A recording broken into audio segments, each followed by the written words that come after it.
Perkenalkan, nama saya Sulistianingsih dengan NIM A1D1220078. Saya dari ruang 3 semester 6.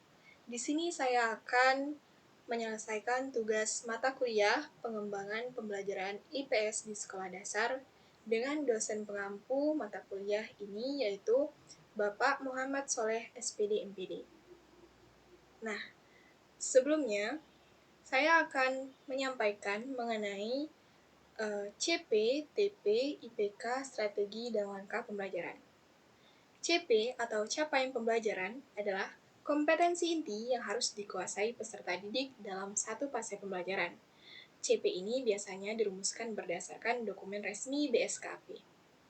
Yang kedua, TP atau tujuan pembelajaran merupakan rincian dari CP yang lebih spesifik, terukur, dan operasional. TP disusun menggunakan format ABCD. A. Audience atau peserta didik. B. Behavior, yaitu perilaku atau materi. C. Condition atau kondisi. Dan D. Degree. Selanjutnya, IPK atau indikator penilaian ketercapaian kompetensi. IPK memuat kata kerja operasional yang diambil dari taksonomi Bloom dan materi. IPK ini dirumuskan sesuai yang ada dalam taksonomi Bloom, yang mana jenjang ini terbagi menjadi 6 level, dari C1 sampai C6. Selanjutnya, strategi pembelajaran. Strategi ini melibatkan berbagai elemen, yaitu mode pembelajaran, metode pembelajaran, pendekatan pembelajaran, dan media pembelajaran. Strategi ini dipilih berdasarkan tujuan pembelajaran dan indikator pembelajaran. Pilihan strategi ini akan menentukan bagaimana pembelajaran dilaksanakan dan materi disampaikan agar peserta didik dapat mencapai hasil yang diharapkan. Selanjutnya, langkah pembelajaran. Langkah pembelajaran harus disusun berdasarkan urutan jenjang berpikir dari taksonomi Bloom, mulai dengan kegiatan yang lebih sederhana, lalu berkembang ke aktivitas yang lebih kompleks, seperti menganalisis atau mencipta. Langkah-langkah ini akan mengarahkan peserta didik untuk belajar secara bertahap dan mencapai tujuan pembelajaran. Berikut akan saya jelaskan mengenai modul ajar yang telah saya buat. Yang pertama, informasi umum dari modul ajar, yang mana mata pelajaran yang diambil adalah ilmu pengetahuan alam dan sosial atau yang disingkat dengan IPAS. Pada fase B, kelas 3, elemen pemahaman IPAS, materi siklus hidup hewan. Capaian pembelajaran yang saya pilih adalah peserta didik mampu memahami siklus hidup hewan, yang mana alasan pemilihan capaian pembelajaran ini merupakan capaian pembelajaran ini digunakan dalam modul diambil dari dokumen resmi BSKP 2024. Pemilihan capaian pembelajaran tersebut mencerminkan kompetensi utama yang perlu dikuasai oleh peserta didik pada fase B kelas 3, yaitu memahami siklus hidup hewan.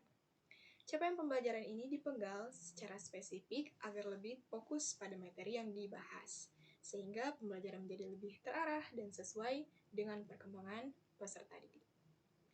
Selanjutnya, tujuan pembelajaran. Yaitu yang pertama, melalui tayangan video pembelajaran, peserta didik dapat menganalisis tahapan siklus hidup hewan dengan tepat. Yang kedua, dalam kegiatan mengerjakan LKPD bersama kelompok, peserta didik dapat mengelompokkan hewan berdasarkan jenis siklus hidupnya dengan benar. Yang ketiga, setelah kegiatan presentasi, peserta didik dapat menyimpulkan konsep siklus hidup hewan dengan benar. Nah, alasan penyusunan TP atau tujuan pembelajaran ini merupakan turunan dari capaian pembelajaran yang dirumuskan lebih operasional menggunakan format ABCD. Dalam modul ini, setiap TP ditulis secara spesifik dan terukur, serta menggunakan kata kerja operasional tingkat tinggi dari taksonomi Bloom, yaitu menganalisis, mengelompokkan, dan menyimpulkan. Selanjutnya, indikator. Indikator ketercapaian kompetensi. Yang pertama, menganalisis tahapan siklus hidup hewan, yang mana KKO dari menganalisis itu merupakan C4. Yang kedua, mengelompokkan hewan berdasarkan jenis siklus hidupnya, yang mana KKO dari mengelompokkan merupakan C4. Yang ketiga, menyimpulkan konsep siklus hidup hewan, yang mana KKO menyimpulkan merupakan level C5. Alasan penyusunan indikator pencapaian kompetensi ini karena IPK yang disusun ini mengandung unsur KKO dan materi pembelajaran yang jelas dan berfungsi sebagai alat ukur keberhasilan dari tujuan pembelajaran. Selanjutnya, strategi pembelajaran. Pendekatan yang saya pilih adalah saintifik. Alasan memilih pendekatan pembelajaran saintifik dipilih karena mendorong peserta didik untuk mengalami proses belajar secara ilmiah melalui tahapan mengamati, menanya, mencoba, mengelola, dan menyimpulkan. Pendekatan ini juga membangun rasa ingin tahu dan keterampilan berpikir logis peserta didik sejak dini. Selanjutnya, metode pembelajaran. Metode pembelajaran yang dipilih yaitu diskusi kelompok, presentasi, tanya jawab, dan pengamatan. Alasan memilih metode pembelajaran ini karena bertujuan untuk membangun interaksi kerjasama peserta didik serta kemampuan komunikasi peserta didik. Diskusi kelompok memfasilitasi kolaborasi dan berpikir bersama. Tanya jawab menggali pemahaman awal, presentasi melatih keberanian serta pemahaman konseptual mereka. Selanjutnya, model pembelajaran. Model pembelajaran yang dipilih adalah discovery learning. Alasan pemilihan model pembelajaran discovery learning karena model ini digunakan karena sangat relevan dengan karakteristik dari materi dan tujuan pembelajaran. Model ini mendorong peserta didik untuk menemukan konsep siklus hidup hewan secara mandiri. Melalui kegiatan menganalisis dan pengamatan, hal ini membuat peserta didik lebih aktif dalam pembelajaran, bukan sekadar menerima informasi secara pasif. Media pembelajaran yang dipilih adalah video pembelajaran dari YouTube. Alasan penggunaan media ini dipilih karena mudah diakses melalui internet, yaitu YouTube, dan menarik perhatian peserta didik, serta menyajikan materi secara visual dan audiovisual. Selanjutnya kita masuki ke kegiatan pembelajaran. Kegiatan pembelajaran terdiri dari kegiatan pendahuluan, kegiatan inti, dan kegiatan penutup. Pada kegiatan pendahuluan, guru mengawali kegiatan pembelajaran dengan memberi salam dan menanyakan kabar peserta didik. Selanjutnya, guru meminta salah satu peserta didik untuk memimpin doa sebelum pembelajaran dimulai, dan mereka berdoa secara bersama-sama. Lalu selanjutnya, guru mengecek kehadiran peserta didik. Selanjutnya, guru mengajak peserta didik untuk menyanyikan lagu Garuda Pancasila untuk membangun semangat belajar. Selanjutnya, guru menyampaikan tujuan pembelajaran yang akan dilaksanakan. Memasuki kegiatan inti. Pada sintak pertama, discovery learning yaitu stimulation atau pemberian rangsangan. Guru menampilkan video pembelajaran tentang siklus hidup hewan di depan kelas. Selanjutnya, peserta didik mengamati media yang ditampilkan oleh guru secara saksama, yaitu yang berupa video pembelajaran tadi. Berikut link dari video pembelajaran tentang siklus hidup hewan di depan kelas. Dan selanjutnya, pada sintak kedua yaitu problem statement atau identifikasi masalah. Guru memberikan pertanyaan pemantik untuk menggali pengetahuan peserta didik. Contohnya, apa yang kalian lihat di video tadi? Video tadi membahas tentang apa? Apa itu siklus hidup hewan? Nah, dari pertanyaan-pertanyaan dasar seperti ini, itu dapat menggali pengetahuan peserta didik terhadap apa yang diamati dari video tersebut. Nah, selanjutnya, guru memberikan kesempatan kepada peserta didik untuk menyampaikan pendapat mereka tentang video yang telah ditampilkan. Memasuki sintak ketiga, yaitu data collection atau pengumpulan data. Guru membagi peserta didik menjadi kelompok kecil, 4-5 orang. Setiap kelompok menerima LKPD berisi gambar dan nama hewan dengan tugas menganalisis tahapan siklus hidup masing-masing hewan, mengelompokkan hewan berdasarkan jenis siklus hidupnya, sempurna atau tidak sempurna. Selanjutnya, peserta didik membaca instruksi di LKPD dan mulai berdiskusi. Selanjutnya, peserta didik mendapatkan bimbingan dari guru jika ada sesuatu hal yang diragukan. Nah, LKPD ini akan saya jelaskan nanti. Selanjutnya, sintak keempat, data processing atau pengolahan data. Yang mana setelah berdiskusi bersama kelompok, peserta didik menulis hasil pengelompokan dan analisisnya pada LKPD. Sintak kelima, verification atau pembuktian. Setiap kelompok melakukan mempresentasikan hasil kerjanya di depan kelas. Selanjutnya, kelompok lain dipersilakan untuk memberikan tanggapan atas hasil kerja teman mereka. Dan selanjutnya, guru memberikan masukan dan menjelaskan kembali jika ada bagian yang belum tepat. Pada sintak terakhir, generalization, menarik kesimpulan, guru membimbing peserta didik untuk menyampaikan kesimpulan pada materi hari ini. Peserta didik menyimpulkan tentang konsep siklus hidup hewan yang dipelajari tentang hari ini. Memasuki kegiatan penutup, guru memberikan refleksi dengan pertanyaan, apa hal yang baru kamu pelajari hari ini? Dan apa yang masih ingin kamu ketahui? Selanjutnya, guru memberikan apresiasi untuk usaha peserta didik pada hari ini. Kegiatan terakhir, guru menutup pembelajaran dengan doa bersama-sama. Nah, selanjutnya akan saya jelaskan mengenai LKPD yang saya buat. Yang pertama, peserta didik diminta untuk mengisi kelas dan nama di LKPD tersebut. Nah, pada LKPD ini itu dikerjakan secara berkelompok, mana nanti peserta didik mencatat nama-nama kelompok di LKPD. Nah, selanjutnya di LKPD tersebut terdapat petunjuk pengisian LKPD. Yang pertama, amatilah tabel di bawah ini. Selanjutnya, serta amatilah gambar metamorfosis hewan yang ada pada tabel. Lengkapilah isian tabel berdasarkan gambar tahapan metamorfosis hewan. Pada soal pertama, itu merupakan tahap pertumbuhan metamorfosis kata. Nah, peserta didik diminta untuk menulis tahapan metamorfosis pada kata. Yang pertama itu tahapan apa, yang kedua apa, ketiga apa, sampai seterusnya. Selanjutnya, peserta didik mencatat alasan dari pemilihan tahapan-tahapan metamorfosis pada kata itu di bawah. Selanjutnya, pada tabel nomor 2, itu tahapan pertumbuhan pada capung. Sama seperti sebelumnya, peserta didik menulis tahapan metamorfosis pada capung. Yang pertama itu tahapan apa, yang kedua apa, dan seterusnya. Dan di akhir itu diberikan alasan.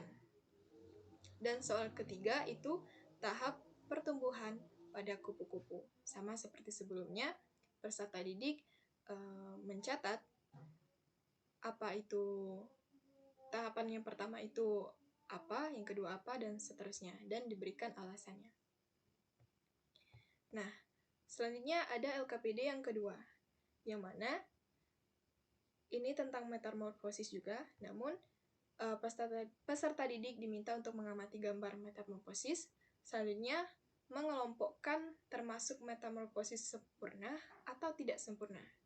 Contoh, di LKPD ini itu yang pertama, peserta didik untuk mengamati gambar tersebut. Gambar tersebut merupakan siklus hidup hewan apa. Yang kedua, sama pun juga, itu merupakan hewan apa. Nah, setelah menganalisis, mereka menentukan hewan tersebut, siklus hidup hewan tersebut merupakan metamorfosis sempurna atau tidak sempurna. Nah, setelah mereka menganalisis dan menjawab serta mengelompokkan metamorfosis dari siklus hidup hewan ini, peserta didik diminta untuk mempresentasikan hasil kerja mereka di depan kelas secara berkelompok.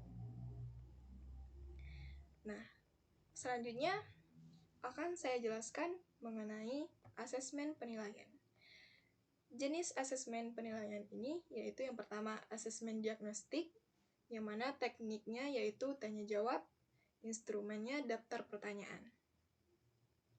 Yang kedua, asesmen formatif, yang mana tekniknya adalah observasi aktivitas, dan instrumen penilaiannya yaitu LKPD dan rubrik presentasi. Selanjutnya jenis asesmennya yaitu asesmen sumatif, yang mana tekniknya yaitu teknik tes tertulis, dan instrumen pertanyaannya itu merupakan lembar soal dan rubrik pertanyaan. Selanjutnya, yang pertama akan saya jelaskan mengenai asesmen diagnostik. Asesmen ini dilakukan di awal pembelajaran untuk mengetahui sejauh mana pemahaman awal peserta didik mengenai topik siklus hidup hewan. Dengan mengetahui latar belakang pengetahuan peserta didik, guru dapat menyesuaikan pendekatan pembelajaran yang sesuai. Tekniknya yaitu pertanyaan terbuka, yaitu tanya-jawab, dan pengamatan interaksi peserta didik secara lisan. Indikator yang dinilai, yang pertama, menggali konsep awal peserta didik, yang mana pertanyaannya yaitu dapat berupa, apa yang kamu ketahui tentang pertumbuhan hewan? Nah, yang kedua, mengidentifikasi perbedaan siklus hidup hewan, yang mana pertanyaannya adalah, apakah semua hewan mengalami pertumbuhan yang sama? Dan indikator yang dinilai yang ketiga adalah mengidentifikasi hewan yang diketahui peserta didik mengalami pertumbuhan. Yang mana pertanyaannya yaitu, bisa sebutkan hewan yang kamu lihat berubah dari kecil ke besar? Nah, selanjutnya, asesmen formatif. Asesmen formatif dilakukan selama proses pembelajaran untuk menilai pemahaman peserta didik secara bertahap. Hasil asesmen ini membantu guru mengetahui apakah peserta didik memahami materi dan apakah perlu dilakukan penguatan atau pengulangan materi. Bentuk dari asesmen ini merupakan observasi aktivitas diskusi kelompok, pengerjaan LKPD, dan presentasi hasil kerja kelompok. Tabel asesmen formatif. Indikator yang dinilai yang pertama itu menganalisis tahapan siklus hidup hewan, yang mana aktivitasnya yaitu mengisi dan mendiskusikan LKPD secara berkelompok tadi. Yang kedua, mengelompokkan hewan berdasarkan jenis siklusnya, yang mana aktivitasnya yaitu mengklasifikasikan hewan pada LKPD. Nah, selanjutnya indikator yang dinilai menyampaikan hasil diskusi. Aktivitasnya tentu presentasi hasil kerja kelompok. Berikut rubrik penilaian asesmen formatif. Aspek yang dinilai, yang pertama pemahaman isi LKPD. Skor 4 sangat baik, itu apabila mereka menyebutkan dan menjelaskan semua tahapan siklus hidup hewan dengan benar dan lengkap. Skor 3 baik, menyebutkan sebagian besar tahapan dengan penjelasan yang benar. Dan skor yang kedua cukup, yaitu menyebutkan beberapa tahapan namun penjelasan masih kurang tepat. Dan skor 1 kurang, tidak dapat menyebutkan atau menjelaskan tahapan siklus hidup hewan. Selanjutnya, aspek yang dinilai yaitu kerjasama dalam diskusi. Skor yang keempat atau sangat baik, aktif berdiskusi, mendengarkan, dan memberi pendapat yang relevan. Selanjutnya, skor yang ketiga, terlibat dalam diskusi dan memberikan beberapa tanggapan. Selanjutnya, skor yang kedua atau cukup, terlibat secara pasif, jarang memberikan tanggapan, dan skor 1 atau kurang, tidak terlibat dalam diskusi. Aspek yang dinilai selanjutnya adalah ketepatan klasifikasi, yang mana skor 4 atau sangat baik, semua hewan dikelompokkan dengan benar berdasarkan jenis siklusnya. Selanjutnya, skor yang ketiga atau baik, sebagian besar hewan diklasifikasikan dengan benar. Selanjutnya, skor yang kedua, sebagian kecil diklasifikasikan dengan benar, dan skor yang terakhir atau 1, tidak ada hewan yang diklasifikasikan dengan benar. Selanjutnya, aspek yang dinilai adalah penalaran klasifikasi. Skor yang keempat, memberikan alasan yang tepat dan logis dalam klasifikasi. Skor yang ketiga, memberikan alasan dengan cukup tepat. Selanjutnya, skor yang kedua, memberikan alasan yang kurang tepat. Dan skor terakhir atau skor 1, tidak memberikan alasan. Aspek yang dinilai selanjutnya adalah kemampuan berkomunikasi. Skor 4 atau sangat baik, menjelaskan dengan runtut, percaya diri, dan menggunakan bahasa yang baik dan benar. Selanjutnya, skor yang ketiga, yaitu kategori baik, menjelaskan dengan baik, meski kurang percaya diri atau kurang runtut. Selanjutnya, skor kedua, dengan kategori cukup, penjelasan kurang jelas atau tidak runtut. Dan skor terakhir, skor 1, dengan kategori kurang, tidak dapat menjelaskan. Selanjutnya, aspek yang dinilai selanjutnya adalah kerja tim dalam presentasi, yang mana skor 4 atau sangat baik, semua anggota berpartisipasi dengan peran yang seimbang. Dan skor yang ketiga atau kategori baik, sebagian besar anggota berpartisipasi. Dan skor yang kedua atau cukup, hanya beberapa anggota yang berperan aktif. Dan skor kurang, hanya satu orang yang menyampaikan hasil diskusi. Selanjutnya, asesmen sumatif. Asesmen sumatif ini dilaksanakan di akhir pembelajaran untuk menilai pencapaian tujuan pembelajaran secara keseluruhan.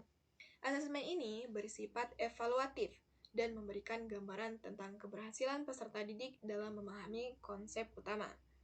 Bentuk dari asesmen ini yaitu tes tertulis, gabungan pilihan ganda, dan uraian singkat.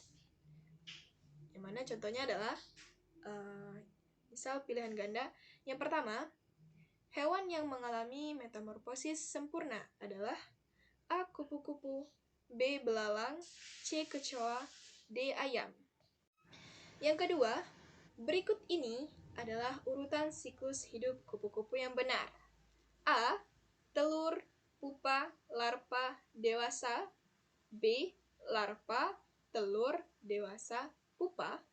C. Telur, larva, pupa, dewasa. D. Dewasa, telur, larva, pupa. Yang ketiga, contoh hewan yang mengalami metamorfosis tidak sempurna adalah A. Katak, B. Nyamuk, C. Kupu-kupu, dan D. Belalang. Yang keempat, apa yang dimaksud dengan metamorfosis? A. Perubahan warna tubuh. B. Proses tumbuh dari telur sampai dewasa. C. Proses bertelur saja. D. Pergantian musim. Yang nomor 5. Mengapa penting memahami siklus hidup hewan? A. Agar bisa membuat hewan. B. Agar tahu kapan hewan makan. C. Agar mengetahui proses pertumbuhan hewan. Dan D.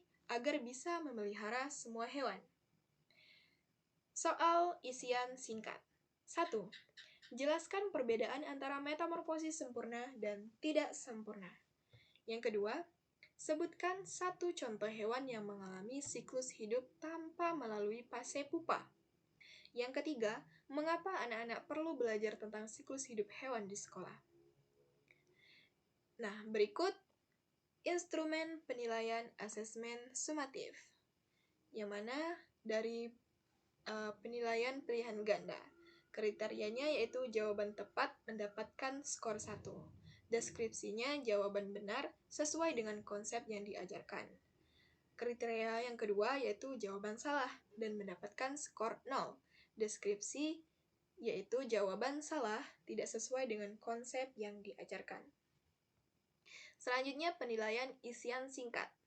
Kriterianya yaitu jawaban lengkap dan tepat. Skornya yaitu 4.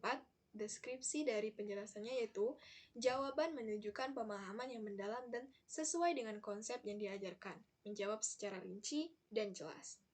Kriteria yang selanjutnya adalah jawaban cukup tepat, yang mana skornya 3.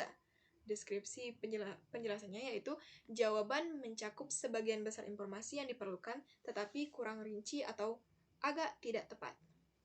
Kriteria selanjutnya yaitu jawaban tidak lengkap atau kurang tepat. Skor yang didapat yaitu 2. Deskripsi penjelasannya jawaban kurang tepat dan tidak mencakup poin-poin utama dan ada keliruan dalam penjelasan. Kriteria yang selanjutnya yaitu jawaban salah atau tidak relevan. Skor dari jawaban tersebut adalah 1 deskripsi penjelasannya, jawaban sama sekali tidak sesuai dengan konsep yang diajarkan atau tidak relevan dengan pertanyaan. Dan kriteria yang terakhir adalah tidak menjawab. Skor yang didapat adalah 0, deskripsinya berarti tidak memberikan jawaban atau tidak dapat dipahami. Dan itulah tadi penjelasan dari modul yang telah saya buat. Mungkin hanya itu yang dapat saya sampaikan. Mohon maaf apabila terdapat kesalahan kata. Saya akhiri. Wassalamualaikum warahmatullahi wabarakatuh.